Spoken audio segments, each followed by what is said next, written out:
বিগত দিনে ভোটবঞ্চিত মানুষ এখন জাতীয় নির্বাচনের পক্ষে এমন মন্তব্য করেছেন বিএনপির নির্বাহী কমিটির সদস্য ও কুষ্টিয়া ২ আসনের মনোনীত সংসদ সদস্য প্রার্থী ব্যারিস্টার রাগীব রফ চৌধুরী।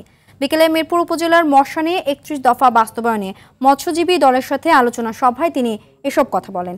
এ সময় তিনি আরও বলেন, ৫ আগস্টের পর মানুষ সৎ নেতার পক্ষে, তাই নির্বাচনে জনগণ তার দিকেই থাকবে বলেও মন্তব্য করেন তিনি।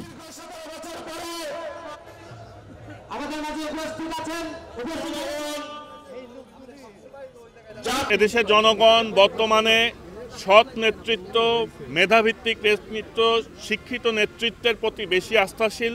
সংসদ নির্বাচনে সাংসদ হিসাবে, প্রার্থী হিসাবে আমি মনে করি যে দেশের জনগণ, এই এলাকার জনগণ আমার প্রতি বেশি আস্থাশীল থাকবে।